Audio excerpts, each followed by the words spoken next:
Error in division में हमारे पास यहाँ पे डायरेक्ट मैं यहाँ पे ले सकता हूँ z equal to a upon B, इस तरह से हम लोग यहाँ पे लिख सकते हैं। और यहाँ पे एरर जो है delta Z is error in Z, ये तो पता ही है आपको। तो ये delta Z is error in Z, ये जेड में एरर है। तो आपके पास जो इसको आगे हम लोग ऐसे लिखते थे Z plus minus delta Z और इज इक्वल टू, और इसको कैसे लिखना है यहाँ पे, जैसे मैंने कल लिखा भी था अपने क्लास में, A plus minus delta A upon में B plus minus delta B, इस तरह से मैंने लिख दिया यहाँ पे। ऊपर वाले में से ए को कॉमन ले लो आप, ए अगर आप ऊपर से कॉमन लेते हो तो आपके पास ब्रैकेट में बचेगा 1 plus minus delta A by A, delta A by A, और अपॉन में नीचे अगर आप b कॉमन ले लेते हो तो ये बचेगा 1 plus minus delta B by B, ये आपके पास रह जाएगा।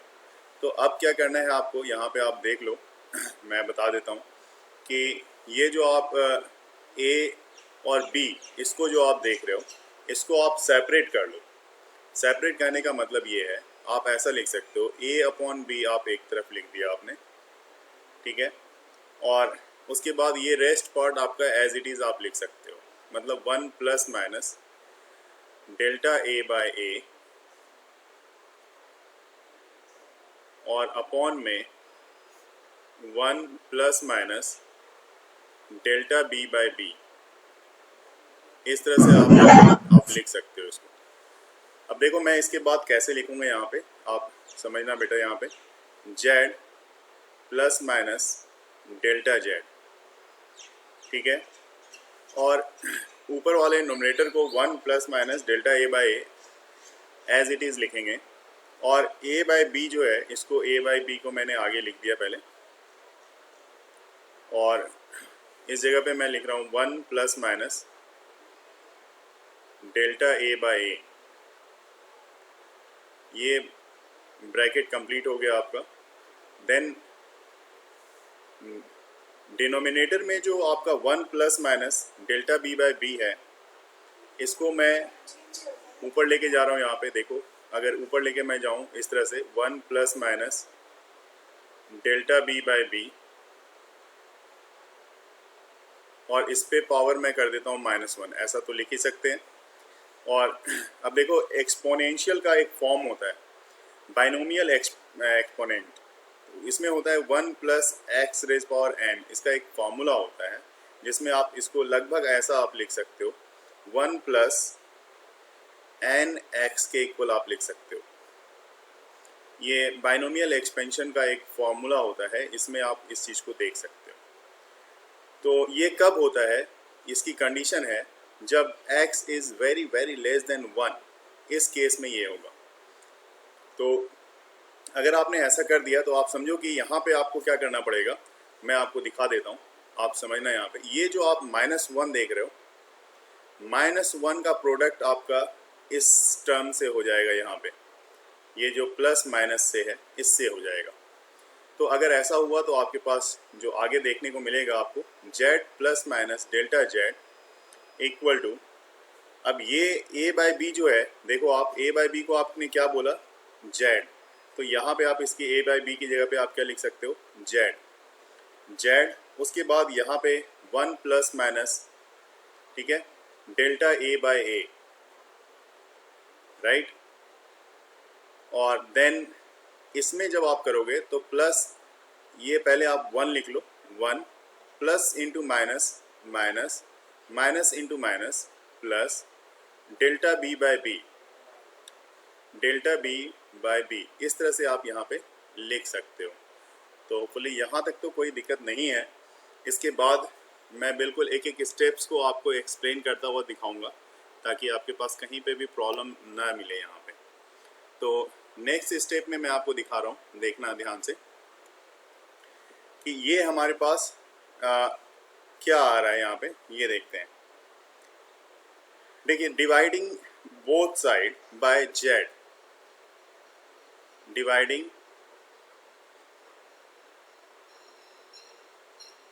बोथ साइड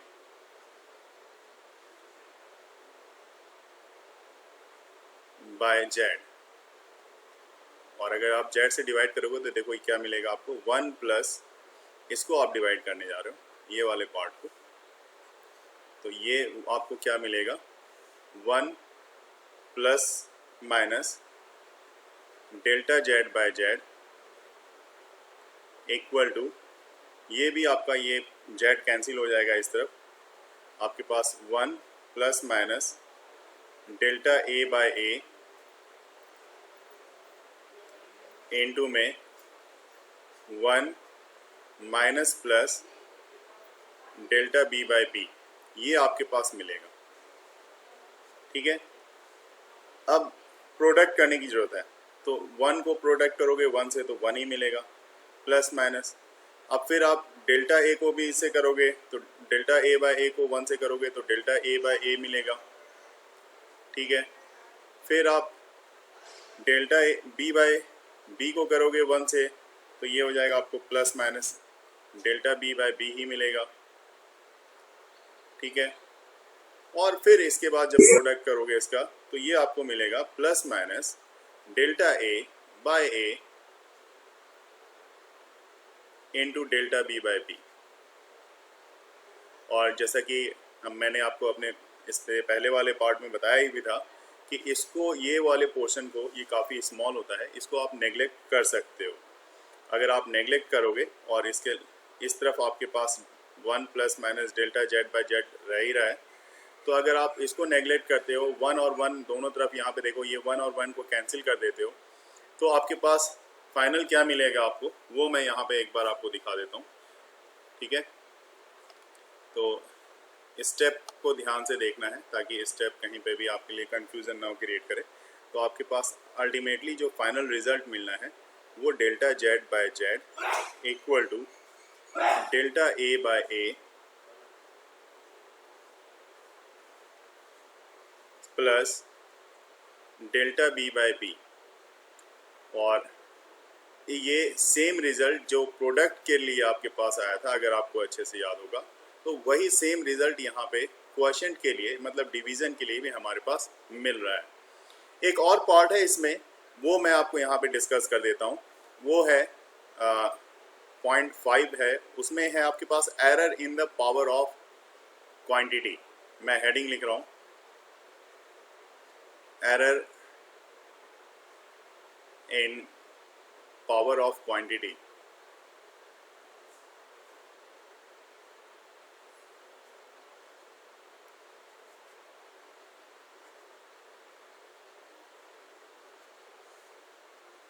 तो ये भी बड़ा ही इंटरेस्टिंग है और इस पे बेस्ड आपका क्वेश्चन, बहुत अच्छा क्वेश्चन आपको यहाँ पे देखने को मिलेगा, फेस करने को मिलेगा।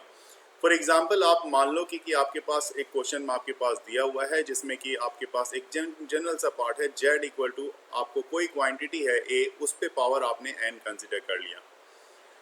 तो जैसा कि आपको पता है कि डेल्टा जेड जो है ये किस में एरर होता है, तो ये एरर होता है आपके जेड में। और डेल्टा ए किसका एरर है, डेल्टा ए आपके किस में एरर होता है, तो ए वाले पार्ट में एरर होता है, क्वांटिटी ए की फिजिकल क्वांटिटी में। उसी तरह से डेल्टा बी जो है वो जो क्वांटिटी, किस क्वांटिटी की एरर है, तो वो बी फिजिकल क्वांटिटी की एरर है। तो उसी तरह से यहाँ पे जो आप लिखने जा रहे हो कि Z plus minus delta Z, जैसे कि हमेशा हम लोग यूज़ करते आ रहे हैं, Z plus minus delta Z is equal to, आप यहाँ पे क्या करोगे, आप ए में जो एरर है ए प्लस माइनस डेल्टा ए का है ना, तो ए प्लस माइनस डेल्टा ए, इस पे पावर आप एन से रिप्रेजेंट करने जा रहे हो इसको। और जब आपने एन से रिप्रेजेंट किया तो आप एक काम करो, यहाँ पे ए पे पावर एन, इसको आप बाहर ले लो कॉमन में, ए पे पावर एन को आप बाहर कॉमन ले लो। इससे आप क्या कर सकते हो, जब आप कॉमन लोगे तो आपके पास क्या बचेगा वो देखते हैं यहाँ पे। देखिए आपके पास रह जाएगा यहाँ पे 1 plus minus delta A by A, delta A by A, ये वाला पार्ट आपके पास रह जाता है, राइट। और ए पे पावर एन को आपने क्या माना था यहाँ पे, जेड, तो ये जेड है, तो जेड, और यहाँ पे आपके पास रह जाएगा 1 प्लस इसके पे पावर एन है। अभी बाइनोमियल एक्सपेंशन को फिर से आपको यहाँ पे अप्लाई करोगे आप, तो बाइनोमियल एक्सपेंशन जैसे ही यूज़ करोगे तो यहाँ पे एन आ जाएगा ना, तो plus minus N delta A by A, ये वाला पोर्शन आपके पास आपको देखने को मिलेगा। तो ये आपके पास आ गया Z plus minus delta Z is equal to Z, और ये सारा टर्म्स आपको देखने को मिल गया। अब फिर से हमेशा की तरह जैसे डिवाइडिंग बोथ साइड बाय क्या करते हैं, जेड, तो यहाँ पे फिर से वही काम करते हैं, dividing both side by Z. तो आप देखो क्या मिलेगा आपको, मैं पहले यहाँ पे लिख देता हूँ, डिवाइडिंग बोथ साइड, ठीक है, डिवाइडिंग बोथ साइड बाय किससे, जेड से। अगर जेड से दोनों ही तरफ डिवाइड किया जाए तो आपको यहाँ पे क्या मिलेगा, ये मिलेगा 1 plus minus delta Z by Z is equal to, यहाँ पे भी आपके पास मिलेगा, ये जेड तो कैंसिल हो जाएगा, 1 प्लस माइनस, ठीक है, एन डेल्टा ए बाय ए, तो ये टर्म्स आपको यहाँ पे मिल जाएगा, ठीक है, ये टर्म्स आपको यहाँ पे मिल जाएगा। अब यहाँ पे दोनों ही तरफ जब कैंसिल करोगे तो आपके पास सिर्फ बचेगा delta Z by Z, delta Z by Z, this one is equal to N delta A by A, ये आपके पास रहेगा, और यही रिजल्ट आपके पास आ जाता है, ये रिजल्ट आपके पास आ जाएगा कि हमें समझ में आ जाए कि अगर किसी भी फिजिकल क्वांटिटी पे पावर n दिया हुआ है, जैसा कि यहाँ पे आप देख रहे हो कि z इक्वल टू ए पे पावर n दिया हुआ है, तो आप इसके लिए जो फॉर्मूला आपके पास आ जाता है वो फॉर्मूला आपके हिसाब से यहाँ पे देख के आओगे तो वो होता है उसका result n delta A by ए, मतलब जो पावर है वो आगे आ जाता है, और डेल्टा ए बाय ए बस इतना सा ही लिखना है, n जो पावर आप यहाँ देख रहे हो वो पावर आगे आ जाता है और आपको लिखना है डेल्टा ए बाय ए। हर किसी में आपको ऐसा ही मेथड अप्लाई करना है, ठीक है। तो मेरे पास एक बड़ा इजी एक क्वेश्चन है, उस क्वेश्चन को यहाँ पे मैं देख के आपको बताऊंगा कैसे सॉल्व करते हैं हम लोग। तो देखिए क्वेश्चन मैं यहाँ पे लिख रहा हूँ, क्वेश्चन है हमारा find the relative error in Z.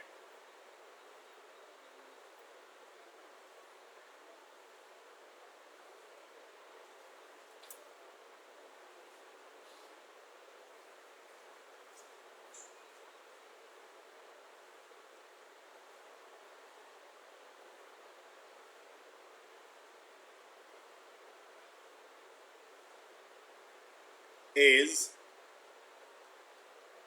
If, अगर आपको यहाँ पे रिलेटिव एरर चाहिए, if Z equal to A पे पावर 4, बी पे पावर 1/3 एंड सी अपॉन में सी डी पे पावर 3/2, इस तरह का क्वेश्चन आपके पास है। कैसे सॉल्व करेंगे इसको, यहाँ पे इसको देखना है हमें। देखिए बहुत ही आसान है, फॉर्मूले पे आ जाओ और सीधा सॉल्व करने की कोशिश करो, क्योंकि आप देखो सबसे पहले जेड है, यहाँ पे आप किसको लिख दो, delta Z by Z.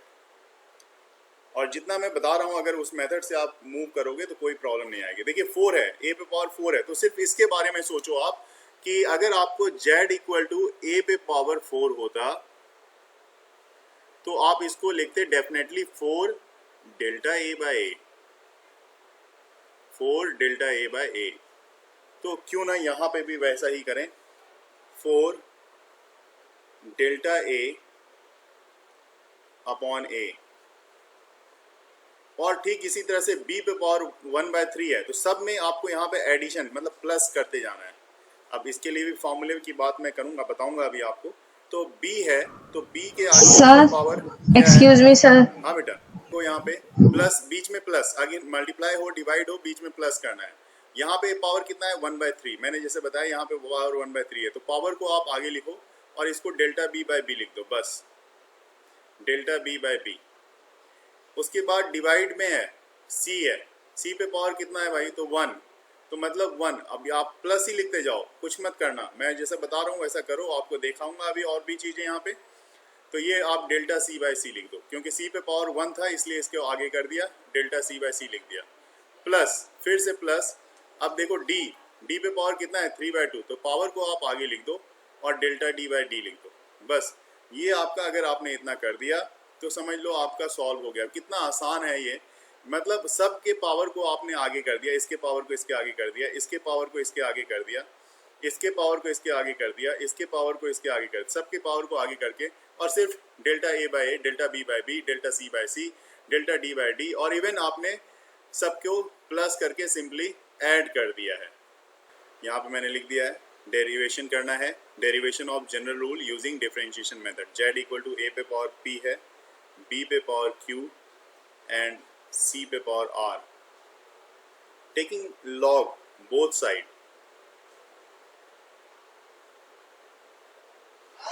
Taking log both side, right. तो ये हो जाएगा आपका लॉग। अगर आपको आता है तो अच्छी बात है, नहीं आता है तो ये बहुत बड़ा कॉम्प्लिकेटेड पार्ट नहीं है। लॉग जेड इस तरफ आपने ले लिया, इस तरफ आप लिखोगे लॉग, ये सारा पार्ट एक साथ आएगा, ए पे पावर पी, बी पे पावर क्यू एंड सी पे पावर आर। ठीक है, इसमें आप देखोगे कैसे कैसे इसको मैनेज करते हैं। आपको पता है लॉग एम पे पावर एन हो तो इसको आप लिखते हो एन लॉग एम। मैं यहाँ पे एक चीज़ समझा देता हूँ। और साथ ही साथ लॉग एम इंटू एन अगर हो तो आप लिखोगे एक साथ, अगर इस तरह से हो तो इसको आप अलग अलग क्लिक करके लिखोगे, बीच में प्लस लिखोगे, log M plus log N, इस तरह से आप लिखोगे। तो और यहाँ पे इसी तरह से अगर लॉग एम बाय एन हो तो यहाँ पे माइनस हो जाएगा, that means log M minus log N. इस तरह से ये मेथड है और यही फॉर्मूला यहाँ पे यूटिलाइज होना है आपका। तो कोई दिक्कत नहीं यहाँ पे। सबसे पहले यहाँ पे आप जैसे एक एक स्टेप को मैं क्लियर करूँगा। लॉग ए पे पावर पी इंटू बी पे पावर क्यू, ऐसा है, इसको मैंने इस तरह से दिखाया, अपॉन में ये सी पे पावर आपका जो है वो आर है। तो अगर मैं log m बाय n की बात करूं यहाँ पे सबसे पहले, तो m बाय n को ही देख लेते हैं। ठीक है, उसके बाद m बाय n में क्या होता है, log m minus log n, मतलब log m तो पूरा का पूरा ये वाला पार्ट हो गया log m। तो मतलब log a पे पावर p, b पे पावर q, माइनस कर दो क्योंकि यहाँ m बाय n है तो ये m है आपका और ये n है। ठीक है, ऊपर वाला m है, नीचे वाला n है, तो log m minus log n मतलब c पे पावर r। अब आप ये भी देखो log m इंटू n के लिए फॉर्मूला क्या है, यहाँ पे देखो आप, ठीक नहीं, log m इंटू n में log m plus log n लिखते हो, तो यहाँ पे भी आप लिख दो log m मतलब a पे पावर p इंटू ये प्लस में हो जाएगा log b पे पावर q, ठीक है, माइनस log c पे पावर r। अब मैंने सबसे पहला जो फॉर्मूला लिखा था log m पे power n equal to n log m, तो उसी फॉर्मूले को यहाँ पे भी मैं थोड़ा सा उस फॉर्मूले के बेसिस पे इसको समझा देता हूँ आपको। तो अब आप डायरेक्ट यहाँ पे ये लिख सकते हो कि n log, ये n नहीं होगा क्योंकि वहाँ पे n था फॉर्मूले में, लेकिन यहाँ पे हमारे पास p है, पावर है, p log a plus q log b plus minus है बीच में तो माइनस r log c, ये चीज़ आपके पास देखने को मिलेगी। और वहीं दूसरी तरफ, इस तरफ आपके पास log z है। अब आप, चूंकि मेथड हमने क्या अप्लाई किया है, डिफरेंशिएशन मेथड, तो यहाँ पे डिफरेंशिएट कर लेंगे दोनों तरफ। तो on differentiation both side, on differentiating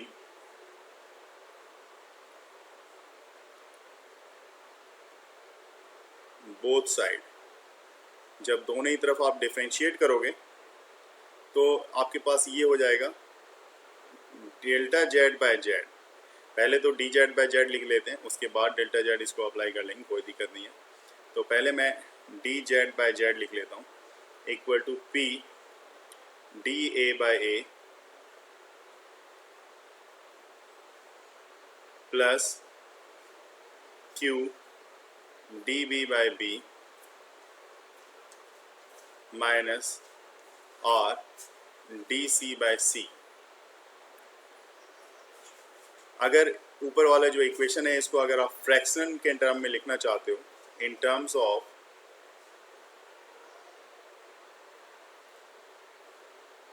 fractional errors,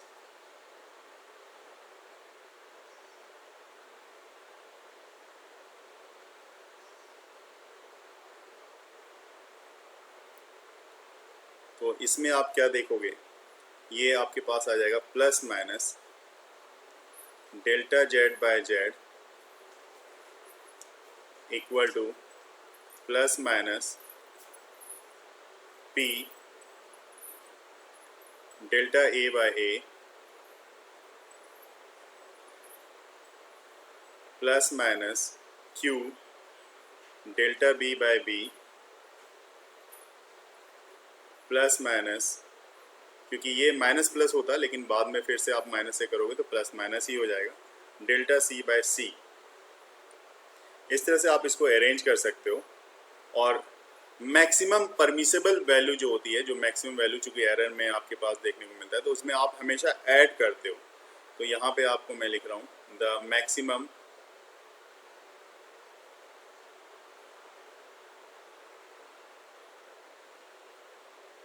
permissible value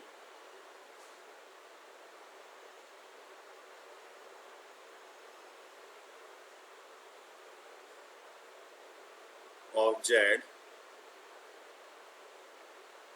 is delta Z by Z equal to P delta A by A plus Q delta B by B plus R delta C by C। ये value आपको मिल जाएगी, जिसको मैंने यहाँ पे अभी एक question में आपके साथ अप्लाई करके दिखाया भी था, और वो क्वेश्चन सॉल्व भी हमारा हो गया था, जिसमें हमने अलग अलग पावर यहाँ पे कंसिडर किए थे। तो ये बिल्कुल क्लियर है। यहाँ पे लिखा हुआ है फ्रैक्शनल एरर, और अगर परसेंटेज एरर चाहिए तो इसी को यहाँ पे आप क्या कर दो, परसेंटेज मतलब सिर्फ 100 से इस सब को मल्टीप्लाई कर दो। देखो यहाँ पे क्या करना है, मुझे ये सब को एक साथ ले लो आप, और इस सब को यहाँ पे आप 100 से मल्टीप्लाई कर दो। यहाँ पे अगर आप 100 से मल्टीप्लाई कर देते हो तो ये आपका इतना परसेंटेज एरर को बताएगा। ठीक है, इतना परसेंटेज एरर को बतला देगा।